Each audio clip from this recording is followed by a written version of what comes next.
علیکم ورحمۃ اللہ وبرکاتہ۔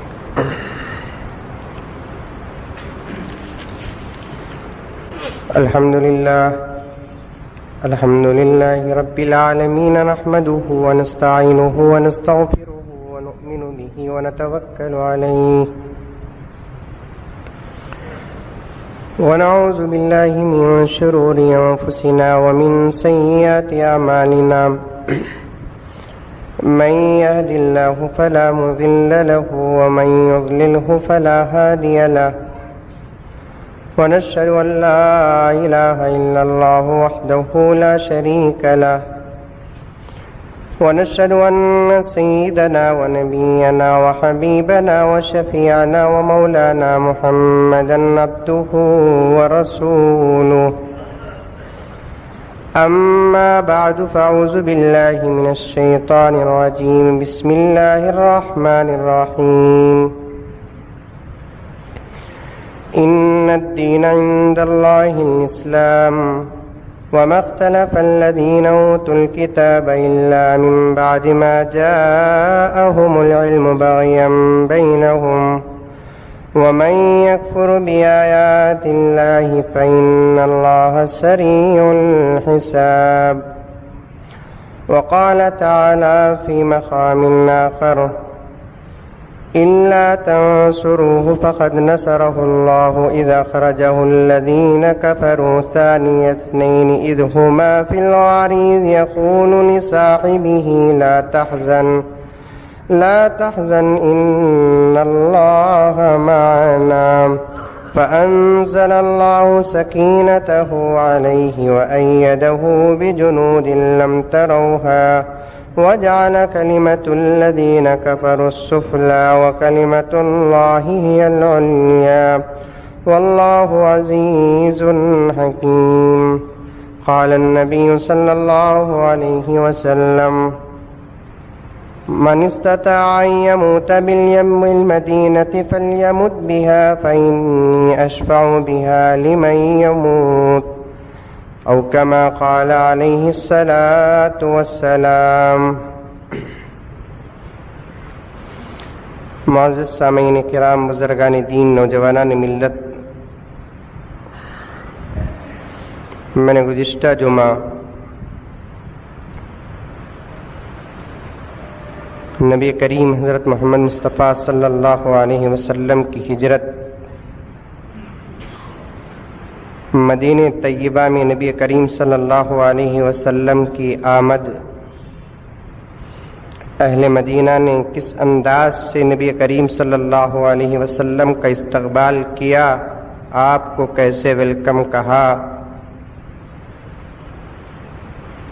اور اسی عنوان سے وہاں کی عورتوں کی شرم و حیا کی مختصر سی باتیں آپ حضرات کے سامنے آئی۔ مدینہ نبی کریم صلی اللہ علیہ وسلم کا سب سے زیادہ پسندیدہ شہر، نبی کریم صلی اللہ علیہ وسلم نے ایک جگہ پر ارشاد فرمایا، ان ابراہیم حرم مکہ و انی حرمت المدینہ۔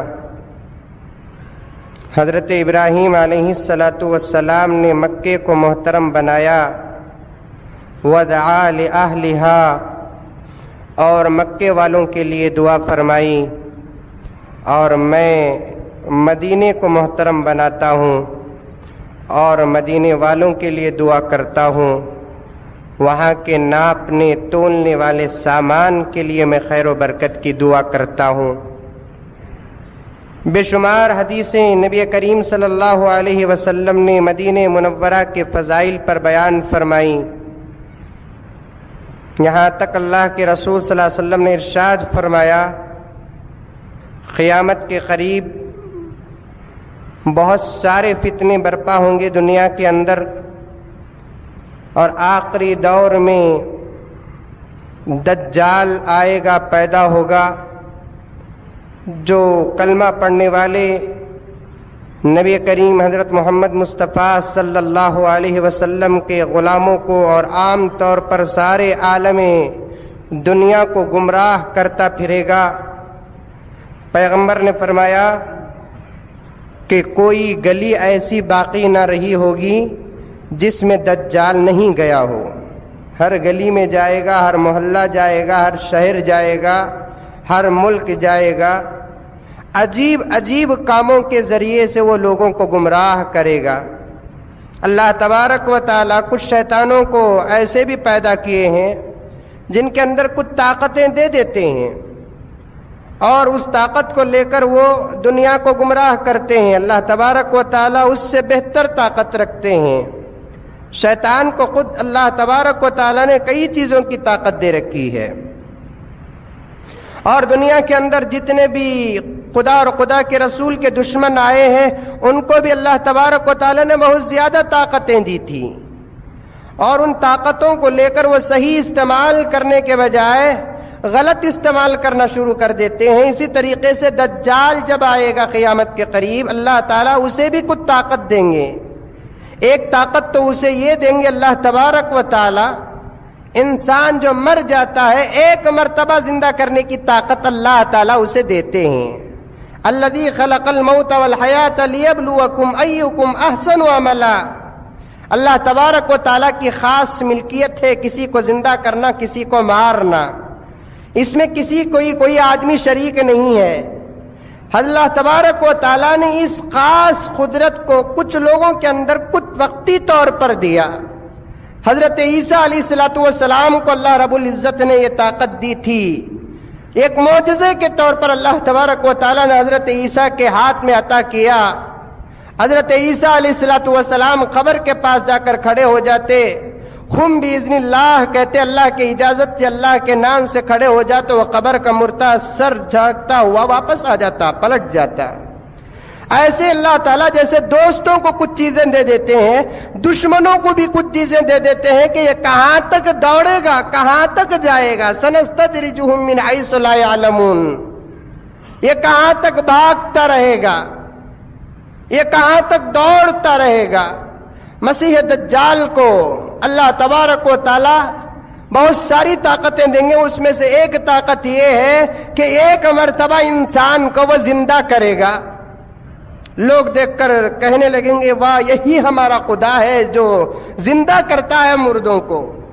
پیغمبر نے فرمایا کہ اس کی جانچ اچھے طریقے سے کر لو، وہ ایک مرتبہ زندہ کرنے کی طاقت رکھے گا، پھر دوبارہ زندہ کرنے کی اسے طاقت نہیں رہے گی، اور دوبارہ مارنے کی بھی اسے طاقت نہیں رہے گی۔ اور ایک ہاتھ میں وہ دنیا کو ٹھکانے کے لیے جنت کے نمونے پیش کرے گا، اور ایک ہاتھ میں دنیا کو گمراہ کرنے کے لیے جہنم کے کچھ انداز پیش کرے گا۔ پیغمبر کی حدیث کی تشریح فرمانے والے محدثین نے فرمایا کہ اس کے سیدھے ہاتھ میں وہ جہنم لے کر آئے گا، اور اس کے وہ بائیں ہاتھ میں وہ جنت لے کر آئے گا، اور وہ کہے گا کہ میری عبادت کرو، میری بات کو مانو، میرے سامنے سجدہ کرو۔ اگر کوئی آدمی میری بات کو مانے گا، میرے سامنے سجدہ کرے گا، اسے میں جنت میں داخل کروں گا، جو میرا انکار کرے گا اسے میں جہنم میں داخل کروں گا۔ ایک کو مارے گا، وہ ایک کے سامنے جائے گا، کہے گا کہ کہہ دے تو کیا کہنا چاہتا ہے؟ وہ کہے گا کہ میں تمہیں خدا مانتا ہوں، تو وہ اٹھا کر اپنی جنت میں داخل کرے گا۔ دوسرے کے پاس جائے گا جس کا ایمان مضبوط ہوگا، اس کے پاس جا کر کہے گا کہ کہہ تو کیا کہنا چاہتا ہے میرے بارے میں؟ وہ کہے گا، اللہ تبارک و تعالیٰ اسے طاقت گویائی عطا فرمائیں گے، وہ کہے گا کہ تیرے بارے میں آج سے ہزاروں سال پہلے سرور کائنات محمد رسول اللہ صلی اللہ علیہ وسلم نے پیشین گوئی دے دی تھی، تیرے بارے میں اطلاع دی دی تھی کہ تو آئے گا قیامت کے ذریعے قریب اور لوگوں کو گمراہ کرے گا، اس لیے میں نہ تجھے مانوں گا، نہ تیرے سامنے سجدہ کروں گا، نہ تیرے سے ڈروں گا، نہ تیرا خوف کھاؤں گا۔ وہ تلوار اٹھائے گا، اسے مارے گا اور اپنی جہنم میں داخل کرے گا۔ محدثین فرماتے ہیں جو اس کی جہنم میں جاتا ہے در حقیقت خدا کی جنت میں جاتا ہے، جو اس کی جنت میں جاتا ہے در حقیقت خدا کی جہنم میں جاتا ہے۔ اللہ تبارک و تعالیٰ ایسے کچھ نمونے دنیا کے اندر پیش کر دیتے ہیں۔ آج اس کو سمجھنے کی کوئی مشکل کی بات نہیں نہیں ہے. خود مسلمان میں بھی کچھ ایسے مسیح پیدا ہو گئے, خود مسلمانوں میں ایسے دجال ہزاروں کے پیدا ہو گئے لوگوں کو گمراہ کرنے کے لیے. کبھی ایسے کام کر دیتے ہیں کہ بھولی بھالی مخلوق ہماری ان کے پیچھے پڑ جاتی ہے, بھولی بھالی مخلوق ان کے کاموں کو کرامت کا نام دے دیتی ہے, بھولی بھالی مخلوق ان کے کاموں کو دنیا کا نام دے دیتی ہے. یاد رکھو اللہ تبارک و تعالیٰ نے کافروں کو ایسے کام کرنے کی طاقت دیا ہے تو کیا مسلمان کو نہیں دے گا؟ لیکن پرکھنا, تمیز کرنا, ان کے درمیان میں ایک انداز پیدا کرنا کہ کون کیسا کام کرے تو سنت کام کرتا ہے, کون کیسا کام کرے تو حرام کا کام کرتا ہے, یہ پرکھنے کی صلاحیت دینا چاہیے. یہ تو ولیوں کے درمیان ٹکراؤ ہوتی تھی, یہ تو اللہ والوں کے درمیان ٹکر ہوتی تھی. ایک مرتبہ حضرت رابعہ بصریہ علیہ الصلوۃ والسلام رحمت اللہ علیہ حضرت حسن بصری کے پاس گئی ایک مسئلہ پوچھنے کے لیے. جاتی ہے, دروازے کے پاس کھڑتی ہے, دروازہ کھٹکھٹائی, اندر سے جواب آیا کہ نہیں, عبادت کے لیے وہ کہیں دور چلے گئے. اس زمانے میں عبادت کرنے کے لیے بہت دور چلے جاتے تھے تاکہ لوگوں کی آواز, لوگوں کا ٹینشن نہ رہے, اس لیے بہت دور چلے جاتے تھے. حضرت رابعہ بصریہ کو معلوم ہوا کہ فلاں دریا کے کنارے پہ, فلاں ندی کے کنارے میں حضرت حسن بصری بیٹھ کر اللہ کی عبادت بڑے ہی خشوع و خضوع سے کر رہے ہیں. سیدھے گئی, جا کر ایک آڑ میں کھڑے ہو گئی. کھڑے ہونے کے بعد دیکھا کہ حضرت حسن بصری اپنے مصلے کو پانی میں بچھایا, جانی ماز کو پانی میں بچھا کر نماز پڑھنا شروع کر دیے. آج کے ہمیں مسلمان رہتے اگر کسی ایسے ولی کو دیکھ لیتے جو پانی میں مصلی بچھا کر نماز پڑھ رہا ہے, ہم کیا قربان ہوتے, ہمارے جورو بچوں کو ان کے اوپر قربان کر دیتے. کرتے کہ نہیں کرتے؟ ایک مصلی اگر کوئی پانی پہ بچھا کر نماز پڑھ لیا, ہمارے جورو بچوں کو اس پر قربان کر دیتے ہیں. یہ کوئی چھپی ہوئی بات نہیں, کوئی ڈھکی ہوئی بات نہیں, کوئی الزام نہیں, کوئی اعتراض نہیں. آج جو ماحول چل رہا ہے, آج جو معاشرہ چل رہا ہے, غلطی کو غلطی سمجھنا تو دور کی بات, غلطی کو اچھائی سمجھنے کا دور ہمارے زمانے میں آ گیا ہے. بھئی تو یہ کام کر رہا ہے سو غلط ہے, یہ کام نہیں ہے, یہ کام قرآن میں نہیں, حدیث میں نہیں ہے, صحابہ کی زندگی میں تجھے یہ کام نہیں ملے گا, یہ کام تجھے اللہ والوں کی زندگی میں نہیں ملے گا, یہ کام تجھے مکے اور مدینے کی سرزمین میں نہیں ملے گا. تو وہ کہے گا ہمیں نہ قرآن کی ضرورت, نہ حدیث کی ضرورت, نہ صحابہ کی زندگی کی ضرورت, نہ اللہ والوں کی زندگی کی ضرورت, نہ مکے اور مدینے کے دستور کی ضرورت. ہم جو کر رہے ہیں وہی صحیح ہے, ہم جو اچھا سمجھ رہے ہیں وہی صحیح ہے, ہم جس راستے پر چل رہے ہیں وہی صحیح ہے. ہمارے راستے کو برا کہنے والا بھی برا ہوگا, ہمارے راستے کو چھوڑنے والا بھی برا ہوگا. ہمارا راستہ بالکل قرآن اور حدیث کے بالکل موافق ایسا سمجھ کر چلنے والا بھی ایک بہت بڑا طبقہ ہے, ایک بہت بڑی جماعت ہے. حضرت حسن بصری مصلی پانی پر بچھائے, لیکن ان لوگوں کی کرامتیں جتنی بھی چلتی تھی, نماز کو سامنے رکھ کر کرامت دکھاتے تھے, روزے کو سامنے رکھ کر کرامت دکھاتے تھے, قرآن کو سامنے رکھ کر کرامت دکھاتے تھے. آج باٹل مار کر کرامت دکھاتے ہیں, آج لڑکیوں کو بازو بٹھا کر کرامت دکھا رہے ہیں, آج عورتوں کے کپڑے اتار کر کرامت دکھا رہے ہیں, آج باجا بجنتری بجا کر کرامت دکھا رہے ہیں, آج شیخ بھننے والی سلاخوں کو سامنے رکھ کر کرامت دکھا رہے ہیں, آج اللہ والوں کے مزاروں پر کرامت دکھا رہے ہیں, مسجدوں کے نمازوں کے جنازے اٹھا کر کرامت دکھا رہے ہیں, آج عیش کر کے کرامت دکھا رہے ہیں, آج نمازوں کو چھوڑ کر کرامت دکھا رہے ہیں. اس زمانے کے اللہ والوں کی تاریخ اٹھا کر دیکھو, جو بھی کرامت تمہارے سامنے بتاتے تھے یا ان کی کرامت دنیا والوں کے سامنے اظہار ہوتی تھی تو نماز کو سامنے رکھ کر, قرآن کو سامنے رکھ کر, حدیث کو سامنے رکھ کر ان لوگوں کی کرامتیں چلتی تھی. آج ایک گنجڑ, ایک کمینہ انسان اگر اپنی کوئی سلاخ کو لے کر یہاں سے یہاں چھپا لیا تو مسلمان اسے پیغمبر سے بھی زیادہ درجہ دے دیتا ہے. دیتا ہے کہ نہیں دیتا ہے؟ پیغمبر سے بھی زیادہ درجہ دیتا ہے. جاؤ مدینے کی زمین کو دیکھو, مدینے کا ماحول دیکھو, جاؤ مکے کا مزاج اور ماحول دیکھو. وہی زمین سے تو ہمارے پاس ایمان پہنچا, وہی والوں سے تو ہمارے پاس ایمان پہنچا, وہی لوگوں کے پاؤں کے دھول کا صدقہ ہمارے پاس قرآن پہنچا, ہمارے پاس نبی کی حدیثیں پہنچی. آج جو کام ہم لوگ کر رہے ہیں, اگر یہ کام کرنا ضروری ہوتا تو خدا کی قسم مدینے میں کرتے مدینے والے. آج جو ہمارے گاؤں میں، ہمارے شہروں میں، ہمارے قبرستانوں میں جو کام ہم لوگ کر رہے ہیں، ہمارے اللہ والوں کی قبروں میں جو کام کر رہے ہیں، اگر یہ قرآن اور حدیث کے بالکل موافق اور بالکل اچھا ہوتا تو مکے میں کرتے، مدینے کے جنت البقیع کے قبرستان میں کرتے، پیغمبر دو جہاں محمد رسول اللہ صلی اللہ علیہ وسلم کے روضہ اقدس پر کرتے۔ آج ایک مسیح اللہ کے رسول صلی اللہ علیہ وسلم نے فرمایا قیامت کے قریب 30 سے زیادہ دجال پیدا ہوں گے، ایک دجال نہیں، دو دجال نہیں، بلکہ 30 سے زیادہ دجال پیدا ہوں گے۔ ہم سمجھتے ہیں کہ وہ دجال ایسا ہے ویسا ہے، نہیں، ہزاروں بھیس میں دجال آتے ہیں۔ محلوں میں بھی ایک دجال پیدا ہوتا ہے، گاؤں میں ایک دجال پیدا ہوتا ہے۔ ان دجالوں کو سامنے رکھ کر فیصلہ کرو، اپنے ایمان کو غارت نہ کرو۔ میں یہ واقعہ اس لیے عرض کر رہا ہوں کہ مدینے کا وہ کیا مزاج، وہاں کی کیا توحید، وہاں کی کیا محبت، وہاں کے کیا صحابہ کی عقیدت۔ لوگ کہتے ہیں کہ حضرت ہم نے مدینے کے بارے میں نہیں دیکھا، ہم نے یہاں کے بارے میں دیکھا، یہاں ایسا ہوتا ہے، یہاں کے قبروں میں ایسا ہوتا ہے، یہاں کے مزاروں میں ایسا ہوتا ہے۔ آپ کو معلوم ہے جنت البقیع کے اندر جو مدینے کا قبرستان ہے، نبی کریم صلی اللہ علیہ وسلم کے روضے کے پاس حضور کے پاؤں کا اشارہ جس طرف جاتا ہے اس طرف جنت البقیع کا قبرستان ہے۔ یعنی پیغمبر نے اپنے 10,000 سے زیادہ صحابہ کو اپنے قدموں تلے سلایا ہے۔ یہ ثبوت ملے گا آپ کو مدینہ منورہ کے اندر۔ جلیل القدر بہترین صحابہ وہاں پر دفن فرمائے ہیں۔ کئی کروڑ ولی ملائے تو بھی ایک صحابی نہیں بن سکتا ہے؟ کئی کروڑ ولی ملائے، اچھا کئی کروڑ ولیوں کی عبادت بھی ملا لیے تو ایک صحابہ کا سجدہ بھی نہیں ہوتا ہے۔ کئی کروڑ ولیوں کے نمازوں کو، روزوں کو، زکوٰۃ کو، حجوں کو، تلاوتوں کو، ان کے اخلاص کو، ان کے خشوع کو، ان کے شرم و حیا کو ایک پلڑے میں ترازو کے رکھو اور دوسرے پلڑے میں صحابی کے ایک سجدے کو رکھو۔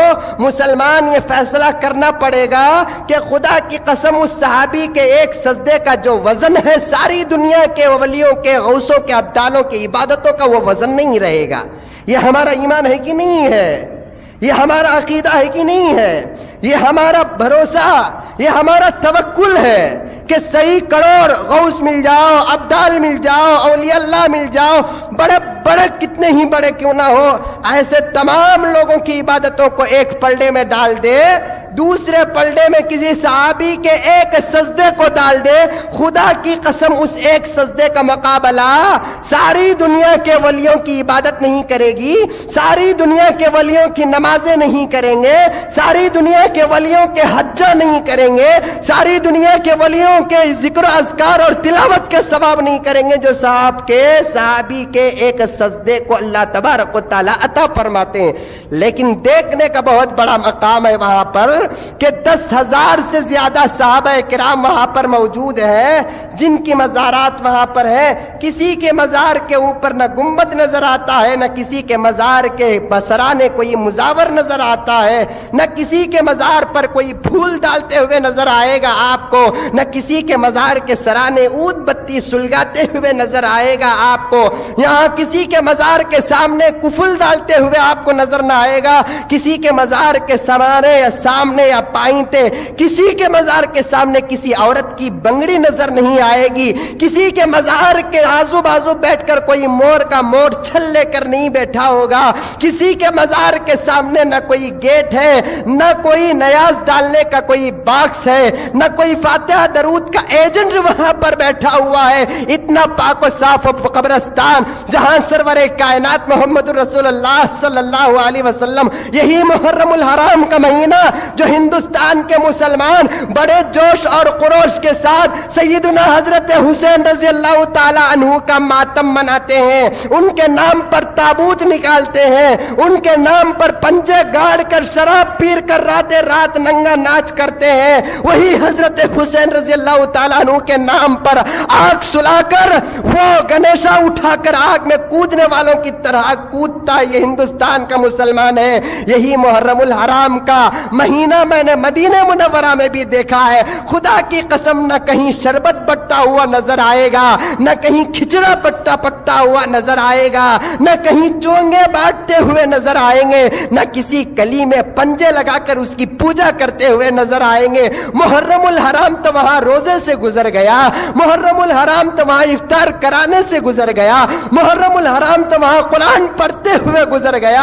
یہاں ہندوستان کا کیا محرم ہوتا ہے, یہاں ہندوستان کا کیا میلاد ہوتا ہے, یہاں ہندوستان کا کیا سندل ہوتا ہے. آج ایسا ویسا بھی مر گیا تو اس کا سندل بڑے شان و شوکت سے اٹھاتے ہیں. کوئی لڑتے لڑتے 2 روبداروں میں سے ایک روبدار یا روڑی مر گیا تو اسے شہید کا نام دے کر اس کا سندل اٹھاتے ہیں. جو غسل کرتے ہوئے کئی سال گزر گئے, ایسی غلیظ اور ناپاک عورت مر جاتی ہے تو اس کا سندل بھی بڑے شان و شوکت سے اٹھاتے ہیں. جو لوگوں کا مار ڈبا ڈبا کر کھاتا ہے وہ بھی مر گیا تو اس کی قبر کا سندل بھی بڑے شان و شوکت سے اٹھاتے ہیں. وہ محرم الحرام کا مہینہ گزرا ہے, وہ عاشق رسول سیدنا حضرت عمر فاروق رضی اللہ تعالیٰ عنہ یہی محرم الحرام کے مہینے میں شہید ہوئے ہیں. نبی کے بالکل بازو سوئے ہوئے ہیں. کیوں؟ اگر سندل کا منانا ضروری ہوتا, سندل کا منانا شریعت میں داخل ہوتا, سندل کا منانے کا حکم نبی کریم صلی اللہ علیہ وسلم حدیث میں دیتے, تو پھر کیوں نبی کریم صلی اللہ علیہ وسلم کا سندل مدینے میں نہیں نکلتا؟ پھر کیوں سیدنا حضرت عمر فاروق کا سندل مدینے میں نہیں نکلتا؟ پھر کیوں حضرت عثمان غنی کا سندل مدینے سے نہیں نکلتا؟ ارے تم آج کی مستانی ماں کا سندل تم نکالتے ہو, بی بی رحیمہ کا سندل تم نکالتے ہو, اما جان و بابا جان کا سندل نکالتے ہو. یہ حضرت فاطمہ کے پیروں تلے نکلنے والی خاک کا مقابلہ کرنے والی مستانی ماں نہیں ہے. حضرت فاطمہ کے پیر سے نکلنے والے دھول کا مقابلہ کرنے والی رحیمہ نہیں ہے. حضرت فاطمہ الزہرا کے پیر سے نکلنے والی دھول کا مقابلہ کرنے والی وہ مرغ ملے کی اما جان نہیں ہے. لیکن سیدہ فاطمہ الزہرا رضی اللہ تعالی عنہا کی مزار مبارک بھی ہے, اس کا سندل نکلتے ہوئے کبھی مدینے میں نہیں دیکھا ہوگا. آج کس نام کا سندل نکال کر لوگوں کے ایمان کو خرید رہے ہیں ہمارے مسلمان؟ کس نام کا سندل نکالتے ہیں؟ سندل سے کیا مراد سمجھ میں نہیں آتا. اس سندل کو ایجاد کرنے والے کون مسلمان کو نہیں معلوم ہے. یہ پھول کے چڑھانے کا عقیدہ کون شروع کرنے والے مسلمان کو نہیں معلوم ہے. آج ہم مسلمانوں میں ایسے ہیں جو جمعے کے خطبے تو بڑے شوق سے سن لیتے ہیں, علماء کی تقریروں پر بڑا مزہ آ جاتا ہے, لیکن کتنے ایسے مسلمان ہیں, نوجوان ہیں جو برج میں کھڑ کر توکل مستان کا عرس دیکھ کر آج جمعے میں آ کر بیٹھے ہوئے ہیں. توکل مستان کے عرس میں آنے والی لپسٹک لگا کر عورتوں کی زیارت اور دیدار کر کے کتنے لوگ مسلمان ہیں. ارے نبی کے نام, ولی کے نام پر زنا کرنے والے, نبی کے ولی کے نام پر عیاشی کرنے والے, ارے پورا معاشرہ, پورا سٹی مارکیٹ دیکھ رہا تھا. وہ کرگے میں اور توکل مستان کے عرس میں کوئی فرق نظر نہیں آیا. وہ ہندو جو کرگا نکالتا ہے رات کے 4 بجے, جسے دیکھنے کے لیے پورے کرناٹک سے اس کرگے کو دیکھنے کے لیے جس نے جوش اور خروش کے ساتھ ہندو آتے ہیں, گائے کا پیشاب پینے والے آتے ہیں, کھڑ کر موتنے والے آتے ہیں, پتھر کی پوجا کرنے والے جیسے جوش و خروش کے ساتھ آتے ہیں. اسی انداز سے حضرت توکل مستان رحمت اللہ علیہ کا سندل دیکھنے کے لیے گوری پاڑلے سے مسلمان گئے, گوری پاڑلے سے عورتیں گئی ہے. ارے سندل کو جانے والی عورت, تجھے برقع بھی نصیب نہیں ہوا تو کیا ولی کی عاشقہ ہے؟ سندل کو جانے والی عورت, عشاء کی نماز تو نہیں پڑھ سکی تو کیا ولی کی عاشقہ ہے؟ سندل کو جانے والی عورت, تو ایک نوجوان سے لین مارتے ہوئے اس برج پر کھڑ رہی تھی تو کیا تجھے ولی سے محبت ہے؟ اگر سندل نبی کی شریعت میں داخل ہوتا, اگر سندل عرس نبی کی شریعت میں داخل ہوتا, پیغمبر کے عرس سے بڑھتی کسی کا عرس ہوگا بتائیے؟ سرتاج انبیاء کے عرس سے بڑھتی کسی کا عرس ہوگا بتائیے؟ امام المرسلین کے عرس سے بڑھتی کسی کا عرس ہوگا بتائیے؟ اگر کسی کے قبر میں مبارک پر پھول کی چادر ڈالنا ثواب کا کام ہوتا تو پیغمبر دو جہاں محمد رسول اللہ کے روزے پر ان کے بے شمار کروڑوں عاشق لا کر دنیا کے پھول نچھاور کر دیتے. جا کر دیکھو پیغمبر کا روزہ اور آج جا کر دیکھو ہمارے ولیوں کی مزار, زمین آسمان کا فرق نظر آئے گا. پیغمبر کا روزہ کیسا ہے کسی کو نہیں دکھتا. پیغمبر کا روزہ کیسا ہے؟ ایک 4 دیواری, اتنا سادہ, نور ٹپکتے رہتا ہے. جتنے لوگ زیارت کے لیے آتے ہیں, جتنے لوگ سلام پڑھنے کے لیے آتے ہیں اس سے کئی کروڑ درجے زیادہ آسمان سے فرشتے نبی کی زیارت کرنے کے لیے زمین پر اترتے ہیں. ساری دنیا چاند دیکھنے کے لیے اوپر نگاہ اٹھاتی ہے, ساری دنیا سورج دیکھنے کے لیے نگاہ اوپر اٹھاتی ہے. خدا کی قسم 7 آسمان کے فرشتے مدینہ دیکھنے کے لیے نگاہ کو نیچے کرتے ہیں. وہ مدینے میں آرام فرمانے والے محمد الرسول اللہ کے روضے کو جا کر یہ پکا ودان دیکھ لیتا یا اس قبرستان میں بیٹھنے والا مزاور دیکھ لیتا. میں سمجھتا ہوں اللہ کے لیے مجھے معاف کرے, ایسے کمینوں کو نبی کریم صلی اللہ علیہ وسلم جماتے بھی نہیں رہیں گے, نہیں جمائیں گے. پیغمبر نے فرمایا دجال, وہی عرض کر رہا تھا نا, دجال ساری دنیا میں پھرے گا, ساری دنیا میں پھرے گا. امریکہ جائے گا, فرانس جائے گا, جاپان جائے گا, چائنا جائے گا, ہندوستان آئے گا, پاکستان جائے گا, افغانستان جائے گا, سب کو گمراہ کر کے آخر میں مدینے کو جانے کا ارادہ کرے گا. پیغمبر نے آج سے 1400 سال پہلے فرمائے میرا مدینہ اتنا پاک ہے, میرا مدینہ اتنا معزز ہے, سب آ سکتے ہیں لیکن مشرک نہیں آئے گا اور قیامت کے قریب دجال بھی نہیں آئے گا. دجال جب جانا شروع کرے گا 7 دروازے اللہ تبارک و تعالی آسمان سے مدینے میں اتاریں گے. کتنے؟ 7 دروازے. محدثین نے فرمایا کہ ان دروازوں کو سوائے ملائکہ اور دجال کے کوئی اور نہیں دیکھے گا.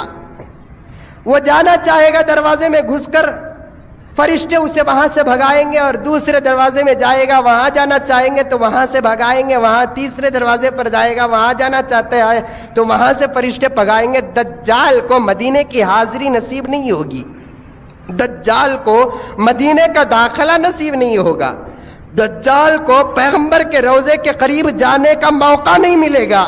مدینہ کئی دور ہے تو اللہ تبارک و تعالی آسمان سے 7 دروازوں کو اتاریں گے اور ہر دروازے پر 2 فرشتوں کو مقرر کریں گے, اور وہ 2 فرشتے پورے مدینے کی, وہ 2 7 دروازوں کے 7 2 14 فرشتے پورے مدینے کی حفاظت فرمائیں گے. دجال داخل نہیں ہوگا. اگر یہ قمزاروں پہ بیٹھنے والے مزاور اگر چاہ کر دیکھ لیتے تو وہ توبہ کر لیتے, شاید یہ دجال کی فہرست میں ہوں گے جن کو اللہ تبارک و تعالیٰ نے آج تک مدینہ نہیں دکھایا ہے. جا کر دیکھو کہ مدینہ پیغمبر کے روضے سے بڑھتی کسی کا روضہ ہے, حضرت ابو بکر کے روضے سے بڑھتی کسی کا روضہ ہے, حضرت عمر فاروق کے روضے سے بڑھتی کسی کا روضہ ہے.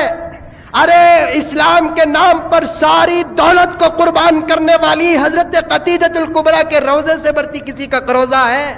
اللہ کے رسول نے فرمایا حضرت خدیجہ سے مجھے اور میرے دین کو بڑی طاقت پہنچی ہے. کون فرمایا؟ سرور کائنات حضرت خدیجہ کی گواہی دے رہے ہیں. حضرت خدیجہ سے مجھے اور میرے دین کو بڑی طاقت ملی ہے, بڑی ہمت ملی ہے, بڑا حوصلہ ملا ہے. وہ حضرت خدیجہ الکبریٰ کی مزار مبارک مکہ مکرمہ کی جنت المعلی کے قبرستان میں ہے. اتنی سادی ہے کہ جھاڑ کے سائے تلے, بالکل سادی. اب تو گیٹ ڈال دیے ہیں, جانے تک نہیں دیتے, دور سے کھڑو, پڑھو, بخشو, چلتے رہو, سامنے تک نہیں جانا. عورتوں کے مزاروں کے, عورتوں کے قبروں کے پاس جانے کے لیے تو بڑی پابندی کرتے ہیں, اور عورتوں کو قبرستان میں تو جانے چ نہیں دیتے, جیسا کہ میں نے پہلے ہی عرض کیا تھا. اب ایسا دور آئے گا بنگلور کے اندر کہ مردوں کو جانے نہیں دیں گے دکھتا, پورے عورتیں جانا سو. سمجھ میں آئی بات؟ مرداں جانا چ نہیں کی گئے تو مردوں کو جانے کا موقع کہاں ہے؟ کدھر دیکھو ادھر لال پیلے ہریے اودے, کدھر دیکھو ادھر لال پیلے ہریے اودے. ہمارے نوجوان بھی گئے دیکھنے میں, چلگا شریفہ نہیں حضرت ہمیں جاتے نہیں, ہمیں دیکھنے کے واسطے گئے. سو کسے دیکھنے کے گئے؟ توکل مستان تو زندے کو اوپر نہیں آئے, ان کو تو نہیں دیکھنا ہے. مزاور تو خوب چڑھا کو رہتا, اسے کیا دیکھیں گے؟ اب دیکھنا سو کسے؟ ذرا زور کا بولو. لال پیلے ہریے اودے کچھ, لا حول ولا قوت الا باللہ. عیش ہے, حرام ہے, جائز نہیں ہے. تماشے کے طور پر دیکھنے کی بھی اجازت نہیں, اور آپ جیسے مسلمانوں کو تحقیق کے لیے دیکھنے کی بھی اجازت نہیں, عبادت سمجھ کر جانے کی بھی اجازت نہیں ہے. کچھ ہوتا بھی نہیں ہے. پیغمبر, میں یہی عرض کر رہا تھا نا کہ اگر ہونا تھا پیغمبر کا سب سے بڑا عرس ہونا تھا، پیغمبر کی مزار مبارک دکھتی ہی نہیں ہے، صرف لوگ گزر جاتے ہیں، قبلے کی طرف چہرہ ہوتا ہے، ادھر ہے وہ لوگ چھوٹا کمرہ، وہ کمرہ جہاں حضرت عائشہ جینا کرتی تھی، زندگی گزارتی تھی، کتنا چھوٹا ہے وہاں جا کر دیکھنے سے پتا چلتا ہے، بالکل چھوٹا کمرہ۔ اب تو ترکی دور پر ذرا بڑا کمرہ بنا دیے، ایک چھوٹا کمرہ۔ جب میں بھی گیا، پورے حجاج جاتے ہیں یہی خیال کر کے جاتے ہیں کہ جھانک کر دیکھے تو پیغمبر کا روضہ نظر آئے گا، لیکن جاتے ہیں قریب، مدینے میں اترتے ہیں تو ایک عجیب کیفیت، ارے جہاں اللہ کے رسول اپنی زندگی کے 10 سال گزارے ہیں ہمیں آ گئے وہاں پر، یقین نہیں ہوتا۔ صحابہ کے زمین پر آ گئے، پیغمبر کے قریب آ گئے، بس جاتی ہے، دل تڑپتا ہے، کب اتریں گے بس سے، کب دوڑ کر چلے جائیں گے پیغمبر کے روضے کے پاس، سوائے اس کی کوئی اور خواہش اور تمنا ہی نہیں ہوتی۔ جاتے مدینے کے اندر، مسجد نبوی تو اتنی خوبصورت ہے جس کی کوئی حد اور کوئی مثال پیش نہیں کر سکتے۔ اب پوچھے، آپ میں سے کوئی پوچھے حضرت کیسی ہے ذرا بتاؤ، ایک چیز کیسی ہے بول کر بولنا، بولا تو اس کے سکا دوسری گزر کر رہنا، بھئی کیسے بھی مزمل صاحب ان کے بابا کے سکا ہی بھی، ان کے بابا اس کے سکا رہے تو بول سکتے کہ نہیں بول سکتے، اس کے سکا کوئی چیز رہی تو دنیا کے اندر بول سکتے کہ یہ اس کے سکا ہے، بول سکتے کہ نہیں بول سکتے۔ ہمارے بچوں کو بھی ہمیں کیا ہے رے گوری چھوٹی بچی رہی تو بابا مہادری ڈکسٹ کے سکا چھینے، بچوں کو مثالیں دیتے سے ہم لگا، رات سے صبح تک، صبح سے رات تک وہ بے حیا فاحشہ عورت کو دیکھا تو اپنے بچوں کی مثال بھی کسے دیتے سو، وہ بے حیاؤں کی سکا، چھکرا ذرہ گراف کر لگا، بال گل کر لگا، چھکری کی فوٹو لے لگا، چھکری کے پاس جاتے، سمجھ میں آئی بات کیا بھی چھکرا پسند کیا، چھکری پسند کیا، اول ایک دوسرے فوٹو بھیج کر کیا کر لیتے ہیں، پسند کر لیتے ہیں، فوٹو ذرا آلٹیشن ہی ہوتا سو وہ انہیں چوکت کے سکا رہا تھے بھی، فوٹو میں ذرا مرکوری دال کو گیل کو انہیں کالا کوے کے سکا رہا تھے بھی، گورا دکھتا ہی نا، چھکری کی بھی وہ حالت تھے، انہیں گٹی رہی تھی بھی، ذرا اسکرین کو کھینچ ڈالا تھا 5.5 رہتی کہ نہیں رہتی، حقیقت سامنے دیکھے جا کر دیکھے تو معلوم ہوتا سو، چھکرا کیسا ہے بھی کو بول کر بولتے ہیں، چھکر اچھا ہے بھی، دیکھتے ہی صورت میں نور ہے بھی، یہ نہ بولنا سو کیا ہے معلوم کا، اس کا ہیئر اسٹائل بھی، اس کی باڈی بھی، جے سنجے دت مرگا تو انہیں پکچر میں جانا سو کیا ہی نہیں اس کے گھٹسا، یہ باتیں چلتے سو مشابہت میں، تشبیہ میں، سمجھ میں آئی بات۔ آبا ہیرو بلاتے بھی کیا بلاتے ہیں، ہیرو ایسا بلاتے ہیں۔ مدینے کا مزاج کیا ہے، اگر کسی کا نام نہیں معلوم ہے تو پکارتے محمد السلام علیکم کیف حال بکا ماذا، ہر کسی کو محمد بول کر پکارتے ہیں۔ یہاں رتی انہیں انشٹ چکر لے کر چلا گیا تھا، ہیرو ادھر آبا، یہ پکارتے۔ مدینے میں کیا پکارتے، انہیں کیسا تبیر ہندو، نام اگر معلوم نہیں ہے محمد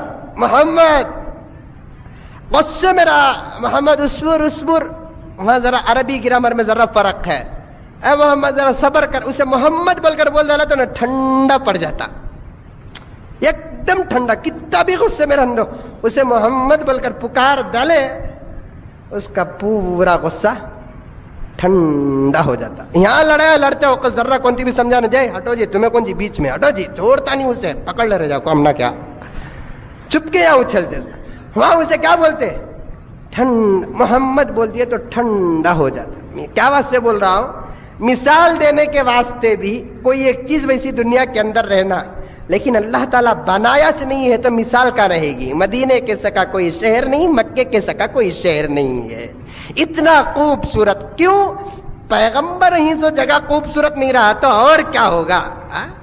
ہمیں گھر ہمارے پاس حلال کا کی حرام کا کی پیسہ، حلال کا تو بہت کمت پیسہ، سمجھ میں یہ بات تھے، 100 میں 25 کی 30 کی حلال کما کو گما کو بہترین گھر بناتے سو، 70 پر 5% مسلمان ایسے رہتے ہیں ڈنڈی مار کو, چرا کو, ڈبا کو, اتنا عالی شان گھر بنتے ہیں جس کی کوئی ہمارے لیے ہر قسم کی سہولتیں مہیا, ہمارے لیے ہر قسم کی خوبصورتی, اندر گئے تو ایک قسم کا لائٹ, باہر گئے تو ایک قسم کا لائٹ, اے سی کی سی. ارے ہم جیسے گنہگاروں کی خوبصورتی کے لیے, ہم جیسے گنہگاروں کے آرام کے لیے ہمیں جتنی کوشش کرتے ہیں اس سے کروڑوں کروڑوں کروڑوں درجے زیادہ اللہ تعالیٰ پیغمبر کے شہر کی خوبصورتی کا انتظام کرتا ہے. اتنا خوبصورت ہے شہر, اتنا خوبصورت ہے, دیکھتے کہ نہیں کہ آہ نکلتا, ایک ایک مینارہ, ایک ایک دیوار, ایک ایک محراب, ایک ایک کیا کہتے ہیں گرل, ہر جگہ خوبصورت ہے, سب کچھ اچھا ہے. ممبر بھی اتنا خوبصورت, محراب بھی اتنا خوبصورت. جاتے فضیلت سمجھ کر نماز پڑھتے. مدینے میں ایک جگہ اتنی بہترین بھی ہے جو قرآن اور حدیث سے ثابت ہے. کیا؟ ریاض الجنہ ایک جگہ کا نام. کتنی ہے جگہ یہ مسجد کی اتنی یا اس سے ذرا کم رہے گی, یہ دروازے ہی نہیں اتنی, اس سے ذرا کم رہے گی. پورے مسجد میں لال قسم کا فرش ہے, لیکن وہ جگہ میں کس سفید قسم کا فرش ڈال کر ہی, تاکہ لوگوں کو معلوم ہو جائے کہ یہ وہ جگہ ہے جہاں اللہ کے رسول نے بیان فرمائی ہے ریاض الجنہ اس کا نام.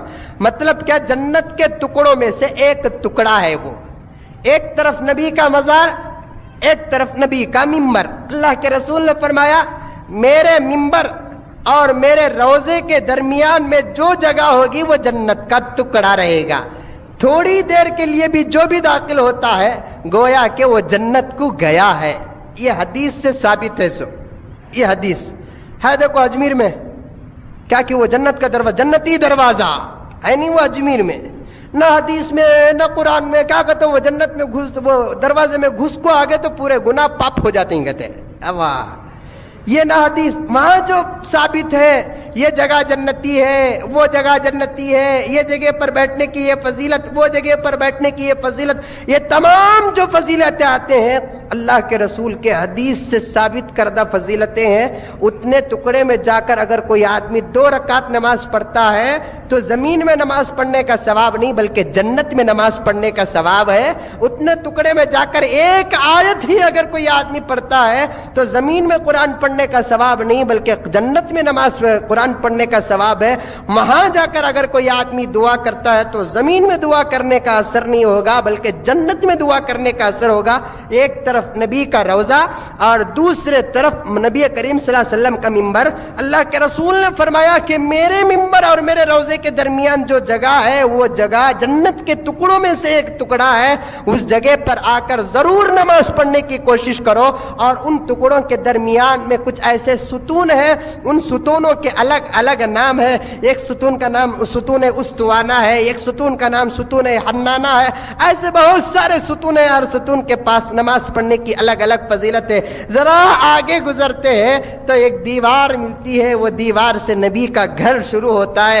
دوستو خدا کی قسم کھا کر کہتا ہوں اتنا دل تڑپتا ہے, اتنا دل تڑپتا ہے کہ اے اللہ یہاں موت آ جائے ہماری. کیا دنیا کی زندگی, کیا بنگلور کی زندگی, کیا ہندوستان کی زندگی, یہاں موت آ جائے نبی کے بالکل سامنے. آدمی روتا ہے, آنکھوں سے آنسو گزرتے. ارے ہم تو کتابوں میں پڑھتے نبی کا نام تو ہمارے دلوں میں محبت پیدا ہو جاتی. آج نبی کے اور ہمارے درمیان زیادہ کوئی فاصلہ نہیں, زیادہ سے زیادہ 10 میٹر یا 15 میٹر کا فاصلہ ہوگا. دوستو ذرا سوچ کر دیکھو, کوئی آدمی پیغمبر کے اتنا قریب ہو جائے کہ پیغمبر سے لے کر اس کے کھڑے ہونے تک 10-15 میٹر کا فاصلہ رہ جائے تو اس کے دل کے اندر کیا گزرتی ہوگی, کیا محبت پیدا ہوتی ہوگی. اب وہ تڑپتا ہے پیغمبر دو جہاں محمد رسول اللہ صلی اللہ علیہ وسلم کے روضے کو دیکھنے کے لیے. روضہ کتنا تھا, روضہ کہاں, جہاں حضرت عائشہ رضی اللہ تعالی عنہا کا گھر تھا. حضرت عائشہ رضی اللہ تعالی عنہا جہاں زندگی گزارا کرتی تھی وہاں نبی کریم صلی اللہ علیہ وسلم کی قبر مبارک ہے. 3 بزرگوں کی قبر ہے, سیدنا حضرت ابوبکر صدیق کی قبر, سیدنا حضرت عمر فاروق کی قبر. ان دونوں کے ساتھ میرے اور آپ کے آقا حضرت محمد مصطفیٰ صلی اللہ علیہ وسلم کی قبر ہے. صرف سنتے ہیں تقریباً 45 لاکھ حجاج حج کرنے کے لیے جاتے ہیں، صرف دیکھ کر کمرے کو دیکھ کر آ جاتے ہیں، اس کے علاوہ نبی کی مزار دیکھنے کا موقع نہیں ملتا۔ ایک بڑا سا کمرہ ہے، کمرے کے درمیان جالی ڈالے ہوئے ہیں، لوہے کی جالی میں گول گول سوراخ ہے۔ حجاج بڑے شوق سے جھانک کر دیکھتے ہیں کہ کہیں نبی کا روزہ نظر آئے، لیکن نبی کا روزہ نظر نہیں آتا۔ اندر سے ایک ہری جالی نظر آتی ہے، ہری جالی پر قرآن کی آیتیں لکھی ہوئی ہیں، اتنا دکھتا سو، اس کے علاوہ کچھ بھی نہیں دکھتا۔ وہاں کے لوگ کہتے ہیں یہ ہری جالی، اس کے اندر ایک سفید جالی کے اندر ایک چھوٹا سا کمرہ 4 دیواری ہے، اس کے اندر اللہ کے رسول صلی اللہ علیہ وسلم کی، حضرت عمر فاروق کی، حضرت ابو بکر صدیق کی خبر ہے، اتنا۔ لیکن دکھتا کتنا؟ صرف کہتے ہیں تو اندر کا حصہ دکھتا، اندر کی ایک جالی دکھتی، اس کے علاوہ کچھ بھی نہیں دکھتا۔ کمرے کے اندر بھی جانے کی کسی کی اجازت نہیں ہے، کوئی جا نہیں سکتا وہاں پر۔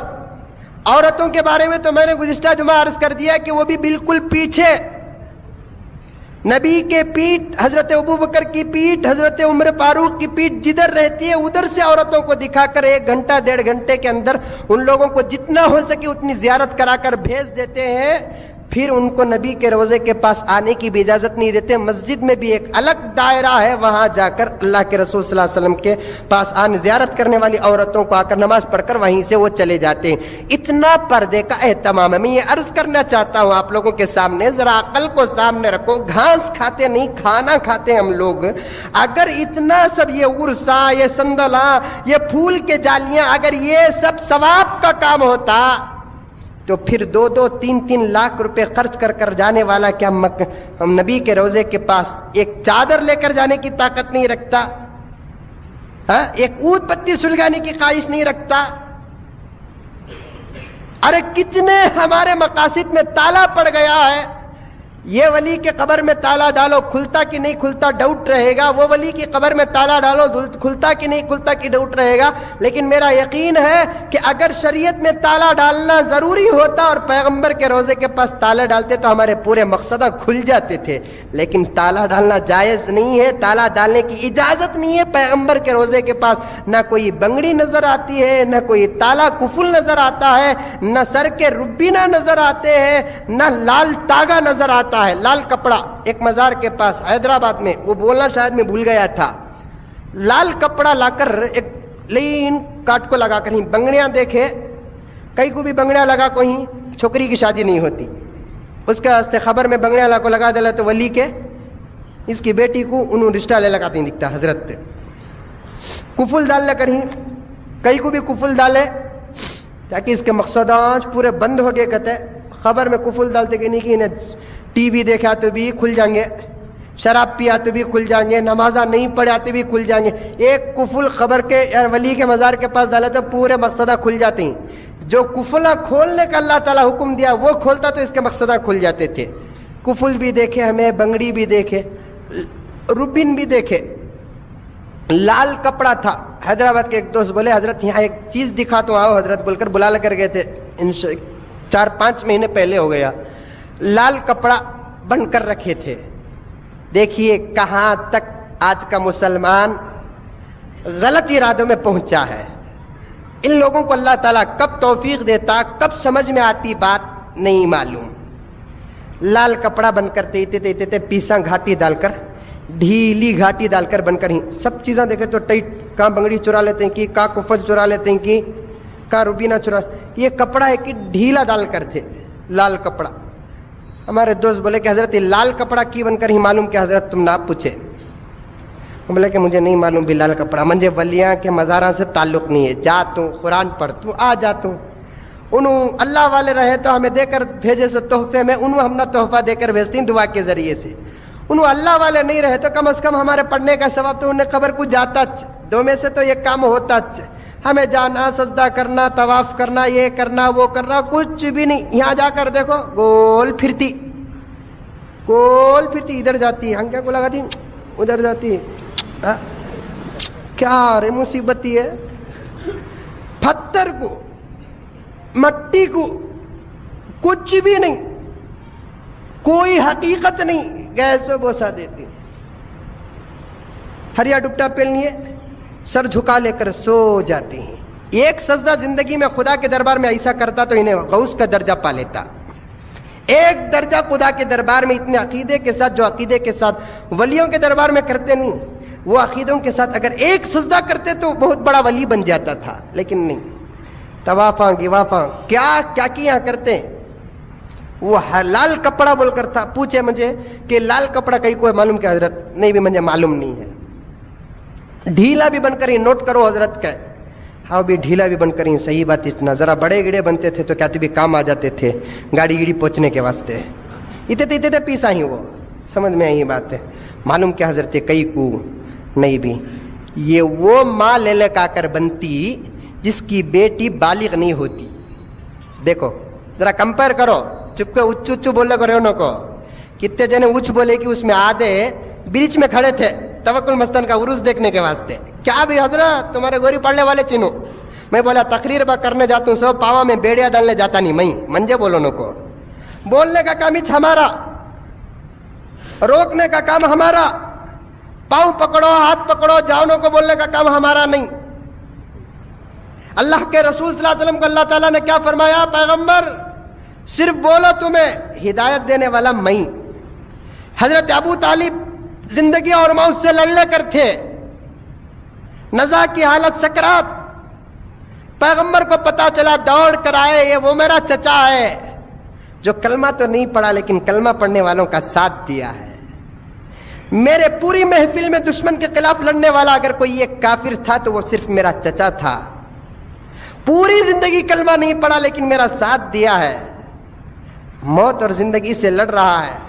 سیدھے گئے چچا کے سرانے, بیٹے کے چچا تمہارے پورے بھتیجوں میں سب سے لاڈلا میں ایک بھتیجا تھا جو 55 میں یتیم ہوا تھا. آپ نے میری پرورش کی, میری تربیت کی, مجھے پالا پوسا.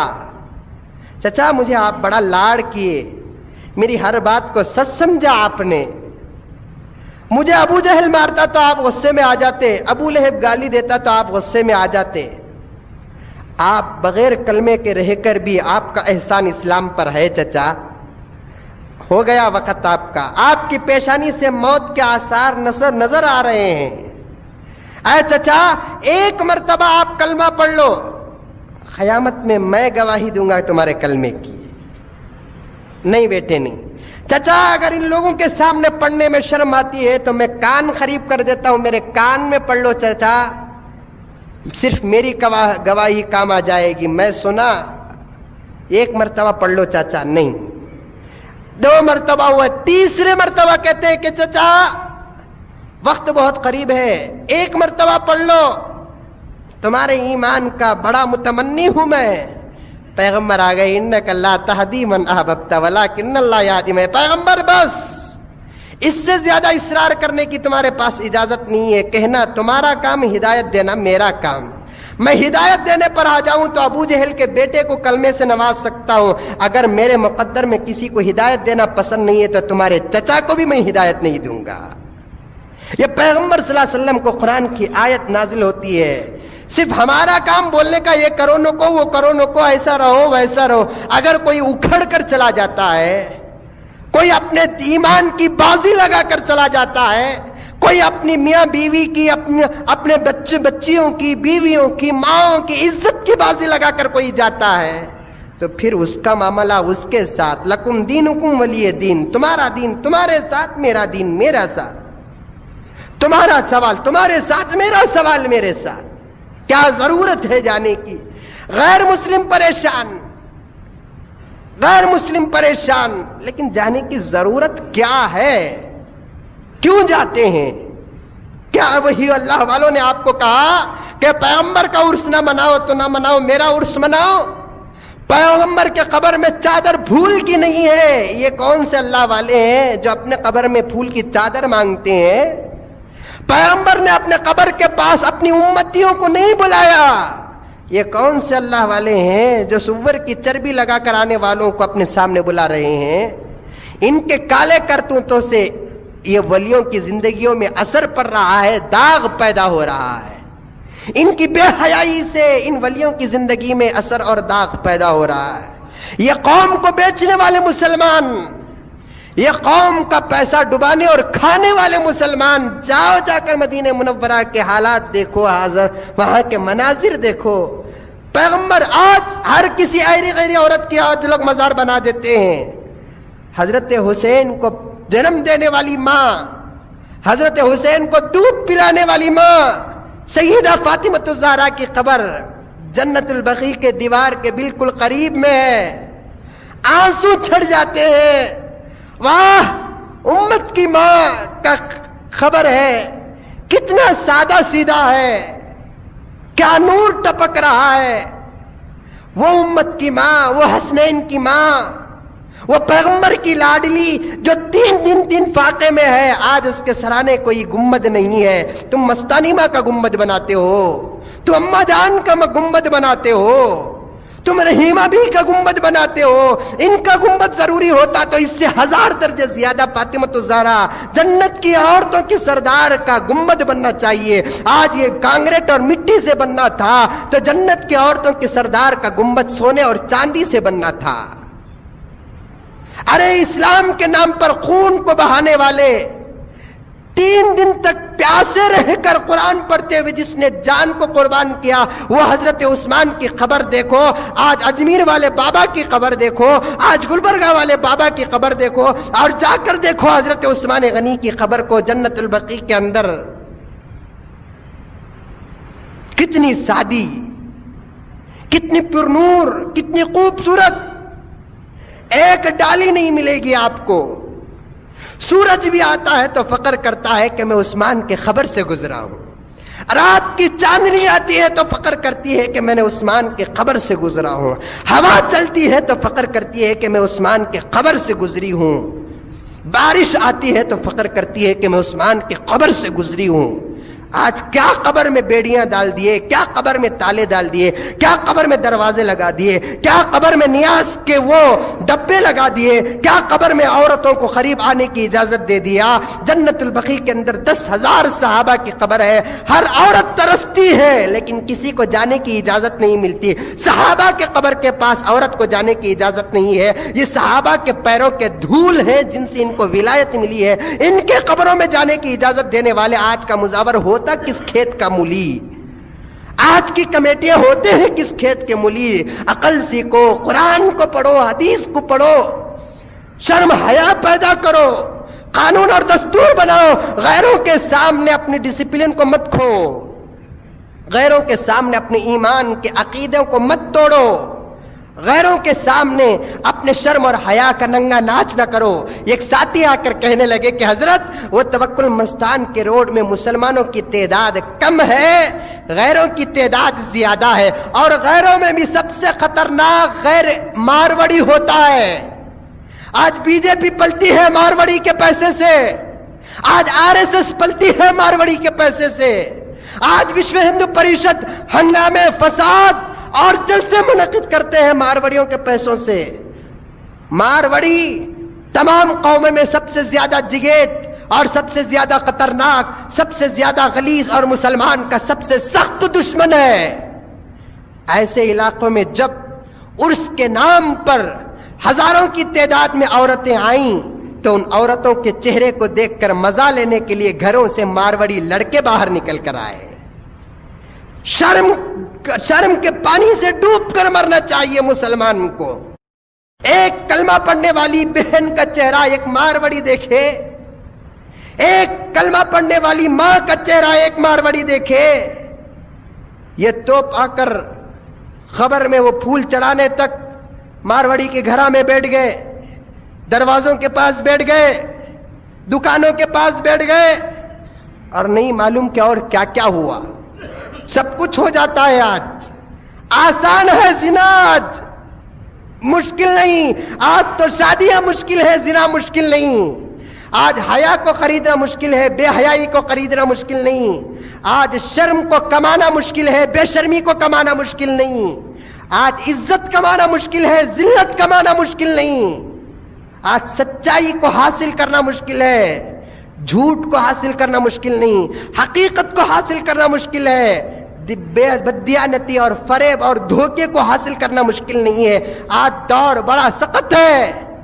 آج دور بڑا مشکل ہے، ایسے دور میں ولیوں کے نام پر عورتوں کا ننگا ناچ ہوتا رہے، ڈبل باجا بجاتے ہیں، باجا بجاتے ہیں، کہاں سے جائز اس کا؟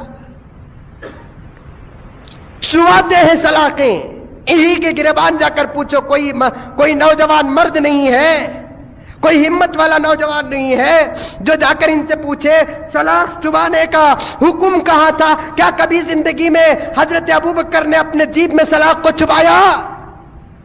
کیا آپ کبھی زندگی میں حضرت عمر فاروق نے سلاخ کو چبایا؟ کیا کبھی زندگی میں حضرت عثمان غنی نے کبھی سلاخ کو چبایا؟ یہ ولیوں سے سب سے بڑے کرامتی صحابہ ہوتے ہیں۔ کرامت میں سب سے بہترین درجہ جو دیا اللہ تبارک و تعالیٰ نے صحابہ کو دیا تھا، رات بھر قوالیاں ہوتی ہیں، کہاں ہوا؟ کہاں شریعت اس بات کی اجازت دیتی ہے؟ نہیں دیتی، کسی بات کی اجازت نہیں دیتی، بیکار کا رسم ہے، عقیدے ٹوٹ رہے ہیں۔ اللہ کے واسطے بیٹھ کر سوچو سمجھو۔ یہ تقریریں ہوتی ہیں تو لوگ کہتے ہیں اختلاف بیان کرتے ہیں مولانا، دوسروں کے خلاف بیان کرتے ہیں، دوسروں کے خلاف بیان نہیں کرتے۔ ایک طرف شراب رکھا گیا ہے، ایک طرف دودھ رکھا گیا ہے، مولانا بولو ان دونوں میں کون سا صحیح ہے؟ دودھ کو دودھ بولا تو کیا غلطی؟ شراب کو شراب بولا تو کیا غلطی؟ میں نہیں بولتا، آپ بولو۔ دودھ کو دودھ بولا تو مجھے غصہ کرنے کا حق نہیں ہے، شراب کو شراب بولا تو مجھے غصہ کرنے کا حق نہیں ہے۔ اب لوگ بولتے ہیں، ایک جواب ان لوگوں کی طرف سے کیا ہوتا ہے؟ مکے اور مدینے میں اللہ تعالیٰ نے کافروں کی حکومت دے دیا ہے، وہاں کی حکومت کو یہ مزاور، وہاں کی حکومت کو یہ عود دان، وہاں کی حکومت کو یہ فاتحہ درود والے مسلمان نہیں مانتے۔ ابو داؤد کی حدیث سے اللہ کے رسول نے فرمایا، من اراد المدینۃ بسوء، جو آدمی مدینے کے بارے میں برا ارادہ کرتا ہے، اللہ تبارک و تعالیٰ اسے ایسے مٹا دیتا ہے جیسے پانی میں نمک کو مٹا دیتا ہے۔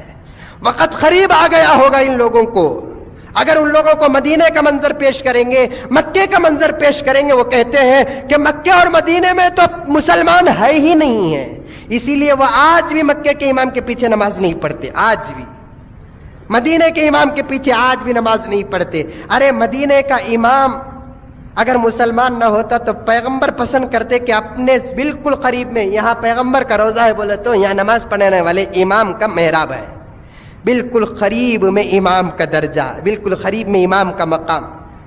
بعض علماء فرماتے ہیں مکہ مکرمہ مدینہ منورہ کی پوری نماز کو اللہ کے رسول صلی اللہ علیہ وسلم سنتے ہیں۔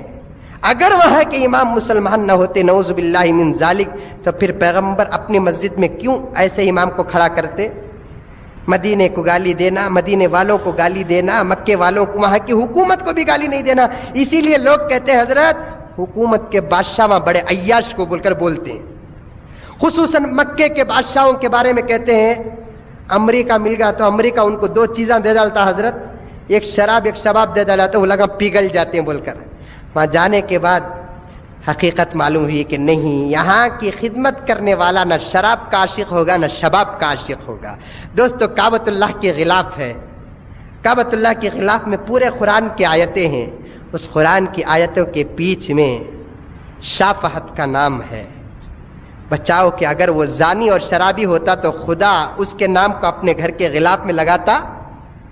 رقعے میں نامہ ڈالتے ہم لگا ڈالتے کہ نہیں ڈالتے؟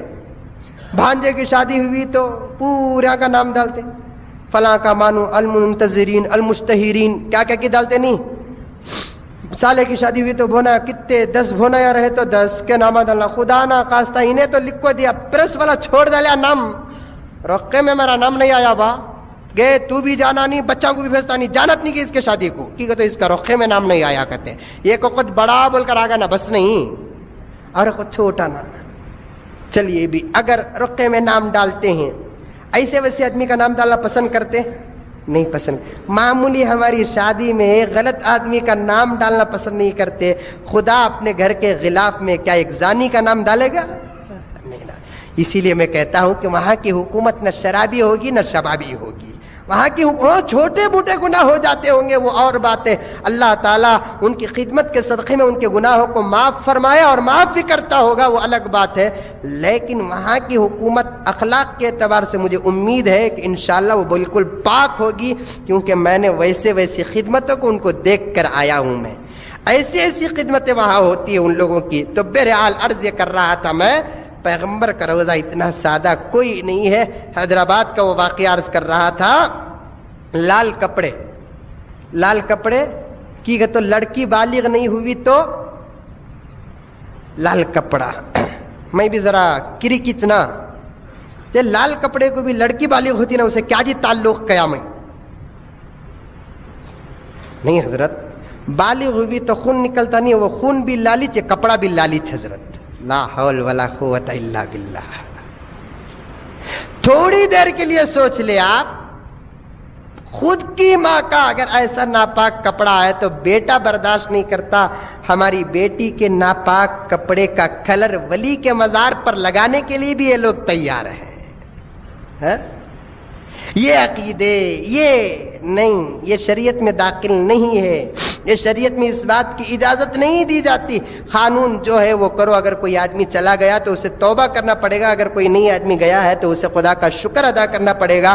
بہرحال میں نے بات یہاں سے شروع کی تھی کہ اللہ تبارک و تعالیٰ کے رسول نے مدینے کو پسند فرمایا ہے، اور مدینے کے متعلق بے شمار احادیث نبی کریم صلی اللہ علیہ وسلم نے بیان فرمائی. اس میں سے ایک حدیث یہ بھی ہے کہ مدینے میں دجال داخل نہیں ہوگا اور بےہودہ بیماری بھی داخل نہیں ہوگی. طاعون کا لفظ حدیث میں آیا ہے. محدثین فرماتے ہیں اس طاعون سے جتنی سخت بیماری ہو وہ بھی مراد لے سکتے ہیں، جیسے کہ آج کے زمانے میں ایڈس جو بالکل بری بیماری ہے، اللہ تبارک و تعالیٰ تمام کی حفاظت فرمائے. بعض علماء فرماتے ہیں کہ ایسی بیماری بھی مدینے کے اندر داخل نہیں ہوتی. اللہ تبارک و تعالیٰ بیماریوں سے بھی مدینے کو پاک رکھا ہے، اور اس کے علاوہ اور دجال سے بھی پاک رکھا ہے، شرک سے پاک رکھا ہے، بدعت سے پاک رکھا ہے. سوارا ہے تو سنت سے سوارا ہے، خوبصورتی سے سوارا ہے، اور شرم اور حیا سے سوارا ہے. وہاں کا مزاج بڑا اچھا ہے، لوگوں کی خدمت کرنے کا، وہاں کی شرم اور حیا اور لوگوں کے اندر جو جذبہ ہے، انشاءاللہ تعالی وہ آئندہ جمعہ عرض کروں گا. دعا کیجئے کہ اللہ تبارک و تعالی ہم تمام کو صحیح طور پر سمجھنے کی توفیق عطا فرمائے، صحیح طور پر ہمارے ایمان کی حفاظت کرنے کی توفیق عطا فرمائے، غلط عقیدوں سے، غلط خیالات سے ہم تمام کی حفاظت فرمائے. سمجھنے کی کوشش کرو، ہم کسی پر کوئی اعتراض نہیں کرتے. جو بھی مر گیا ہے اللہ کے رسول نے فرمایا اس کی اچھائیاں بیان کرو. ہم نہ حضرت توکل مستان کے خلاف بولتے ہیں، نہ خواجہ غریب نواز کے خلاف بولتے ہیں، نہ خواجہ بندے نواز کے خلاف بولتے ہیں، نہ اما جان بابا جان کے خلاف بولتے ہیں. ان کے خلاف بولنے کی خود نبی کریم صلی اللہ علیہ وسلم نے اجازت نہیں دی ہے، تو ہم کیوں خلاف بولیں؟ وہ مر گئے ہیں، اچھے ہیں تو ان کا درجہ بلند ہے. خدا نہ خواستہ ان سے کوئی کوتاہی ہو گئی ہے تو اللہ تعالیٰ ان کی کوتاہیوں کو معاف فرمائے. اگر اللہ تعالیٰ پکڑنا چاہے تو ان کے خبر